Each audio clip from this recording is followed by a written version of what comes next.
तो क्या हुआ जुदा हुए, मगर है खुशी मिले तो थे। तो क्या हुआ मुड़े रास्ते, कुछ दूर संग चले तो थे। कास्टिंग वाले मेरे से पूछ रहे थे ना कि भाई ऐसे ऐसे तुमने आना है, तो मैंने पूछा कि वोट्स रियल होते हैं? तो उन्होंने बोला बिल्कुल रियल होते हैं। मैंने कहा अगर रियल होते ना तो फिर मुझे हरा के दिखा देना। दोबारा मिलेंगे किसी मोड़ पे, जो बाकी है वो बात होगी कभी। चलो आज चलते हैं हम, फिर मुलाकात होगी कभी, फिर मुलाकात होगी कभी। मुझे बहुत अनरियल लगा कि यार ये मैं सही में जीत गया। जब मैं ट्रॉफी लेके ना, जैसे मैंने ट्रॉफी ली उसके बाद उन्होंने टाइम नहीं दिया, वो कहते इंटरव्यूज़ वो हाथ पकड़ के लेके जाने लगे। तो मैं उनको कह रहा था कि भाई मेरे एक बारी ना ऐसे मार दो, चूटी भर दो मेरे, कि असली है ना, कभी सपने से जाग तो नहीं जाऊंगा मैं बहुत सपोर्ट करता हूँ रोस्टिंग को। मुझे तो मज़ा आता है कि कोई मुझे रोस्ट करे, मैं उसे रोस्ट करूँ। मुझे जो वैसी वाली फाइट होती है उससे ज़्यादा मज़ा मुझे पॉइंट वाली लड़ाई में आता है कि वो भी मज़े ले, हम भी मज़े लें। एल्विश, बहुत बहुत स्वागत है आपका एबीपी न्यूज़ में। जी थैंक यू। सबसे पहले एक धमाकेदार एंट्री करने से पहले मैं आपके उस मोमेंट को पूछना चाहती हूँ जब सलमान खान ने आपका हाथ उठाया था और आपने उन्हें क्या कहा था कि सर थोड़ा हार्ट बीट मेरा चेक कर लीजिए। क्या थी वो लाइन? कि भाई मेरी धड़कन बहुत तेज हो रही है, थोड़ा ढंग से कर दो ना। अच्छा, एक बार हाथ पकड़ते हैं, हाथ दीजिए। The winner of big boss OTT season 2 is Elvish Yadav.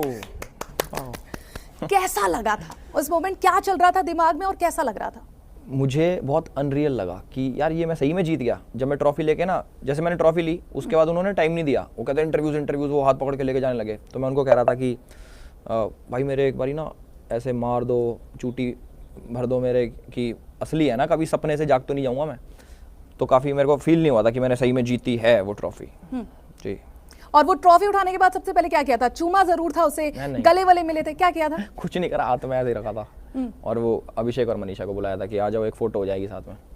अच्छा, ये जो जर्नी रही आपकी 2016 से, जो संघर्ष हम देख रहे हैं कि पहले अपने सपनों को बुनाना शुरू किया, अच्छा मैं ये करना चाहता हूँ, एक इंक्विजिटिव माइंड आपका रहा। 2016 से 2023 में जो जंप आया है, अब लगता है कुछ कि स्टार वार हूँ? नहीं, मुझे ऐसा नहीं लगता। मैं जब भी कोई मीटअप ऑर्गेनाइज करता हूँ, लोग आते हैं मेरे से मिलने, फोटो खिंचाते हैं, तो मैं फिर घर पे जाके 15-20 मिनट अकेले में बैठता हूँ और सोचता हूँ कि मैंने ऐसा क्या कर दिया जो इतने सारे लोग मेरे साथ फ़ोटो खिंचाना चाह रहे, इतना प्यार करते हैं। फिर मैं सोचता हूँ कि मैंने कहाँ से स्टार्ट किया था, कि मैं एक्टिवा थी मेरे पास, वो मैं मेट्रो स्टेशन खड़ी करता था, फिर मैं कॉलेज जाता था, फिर वहाँ से ई रिक्शा लेता था, फिर कॉलेज, फिर ई रिक्शा, फिर वापस मेट्रो स्टेशन, फिर स्कूटी। तो आज टाइम कितना चेंज हो गया कि गाड़ी में निकलना भी मुश्किल है बाहर। तो उसके लिए मैं काफ़ी ग्रेटफुल रहता हूँ। अच्छा, ये लेकिन बार बार मुझे लगता है कि आप पूजा से भी, घर के अंदर पूजा भट्ट से भी डिस्कस कर रहे थे कि ऐसा अब तक नहीं हुआ कि बिग बॉस ओटीटी में कोई वाइल्ड कार्ड एंट्री आया, वो जीत कर चला गया। क्योंकि लोग फर्स्ट डे से लगे हुए। आपने पूरा गेम बदल दिया, या आपके लैंग्वेज में कहूं कि आपने सिस्टम हैंग कर दिया।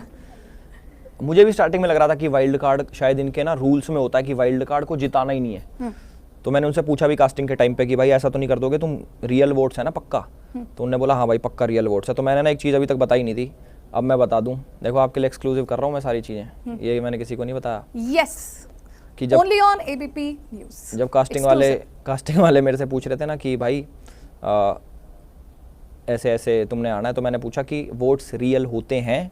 तो उन्होंने बोला बिल्कुल रियल होते हैं। मैंने कहा अगर रियल होते ना तो फिर मुझे हरा के दिखा देना। तो आपका लेकिन स्टार्टिंग में थोड़ा डाउट था कि बिग बॉस रियल है या रियली है? नहीं, मेरे को स्टार्टिंग में लगता था, जैसे इतने सारे 17 सालों से चल रहा है शो, मुझे लगता था स्क्रिप्टेड है। मतलब इनको स्क्रिप्ट दी जाती है कि अब इस टाइम तुमको लड़ना है, ये टॉपिक दिया जाता है कि तुम्हें इस पे बात करनी है। बट मैं अंदर खुद होके आया और मैं बिल्कुल झूठ नहीं बोलूँगा, 1% भी स्क्रिप्टेड नहीं था, 1% भी, पूरा रियल। जी। अच्छा, पता नहीं कभी अगर मेरा भी ऐसी सितारा चमके और मैं एक दिन बिग बॉस के घर के अंदर जाऊं, काश ऐसा कभी हो। लेकिन आपसे पूछना चाहूंगी क्योंकि हमें दिखता है कि चंद एपिसोड्स दिख जाते हैं 1 घंटे, अच्छा ये एल्विश ने क्या, अच्छा ये क्या, बहुत सारी बातें आती है जब घर से कंटेस्टेंट निकलते हैं कि एक बहुत बड़ी बात चल रही थी कि पूजा भट्ट के पास मोबाइल है। अच्छा, कोई लोग कुछ कंटेस्टेंट ऐसे होते हैं जिनको प्रिविलेज मिल जाता है कि वो घर में फोन लगा के बात करें। कुछ ऐसे ही मुझे चीजें बताओगे कि होता है या हम ऐसे ही सोच रहे हैं? ऐसे ही सोच रहे हो आप, ऐसा कुछ भी नहीं होता। वो मैंने ही एक जोक बनाया था उनके ऊपर कि आप उधर जाके फोन चलाते हो ना, तो वो चीज वहां से फेमस हो गई। अब सबने वो फोटोशॉप्ड है, इमेज देखी होगी आपने, यहाँ पे फोन रखा है, जो फोन नहीं है वो फोटोशॉप्ड है। अच्छा, एक और चीज कि मैं आपको किस किस चीजों के लिए कांग्रेचुलेट करूं? पहले कि बिग बॉस ओटीटी के ऐसे विनर जो वाइल्ड कार्ड एंट्री होकर जीत गए, या इंस्टाग्राम पर 15 मिलियन, या जो सोशल मीडिया पर बिग बॉस से निकलने के बाद लाइव आते हैं तो आप इंस्टाग्राम क्रैश कर देते हैं। एक चीज आप भूल गए, एक चीज के लिए कांग्रेचुलेशंस और बताइए कि फास्टेस्ट 1 मिलियन फॉलोअर्स गेन करने का टाइम तो अल्लू अर्जुन का था 69 मिनट्स, वो हमने तोड़ दिया 43 मिनट्स। अभी कोई और रिकॉर्ड्स तोड़ने हैं? नहीं, अभी तो एक पुराना घर है उसको तोड़ के नया बनाना, वो तोड़ना अभी। अच्छा, आज सुबह ही सोशल मीडिया पर एक पिक्चर भी आई जो आपने स्टोरी पर लगाई है जी, गाड़ी की है। ओके, या कुछ गुड न्यूज दे रहे हैं कि कोई और भी स्पोर्ट्स कार घर में आने वाली है? क्योंकि हमें पता है एल्विश शौकीन है और अब तो मुझे लगता है कि जो पैसे हैं वो भी अच्छे खासे मिले हैं। किन किन चीज़ों को विनर प्राइज जो होती है वो खास होती है? पेरेंट्स को देना है, या जितने अपने एनजीओ के लिए काम करना है, या अपनी चीज़ों को आगे बढ़ाना है? क्या सोचा है? नहीं, मैं 25 लाख रुपए जीता हूँ वहाँ से, बट 25 लाख रुपए एक स्पोर्ट्स कार के लिए नफ नहीं होते भाई, बहुत ज़्यादा चाहिए होते हैं। और वो जो गाड़ी दिखाई है मैंने, वो मेरी है ऑलरेडी पहले से ही, बिग बॉस से पहले थी मेरे पे वो, उसका बस मैंने कलर चेंज कराया। वो पहले येलो थी, अब मैंने उसको रैप करा के ग्रे कराया। अच्छा एल्विश, अभी क्या प्लान है?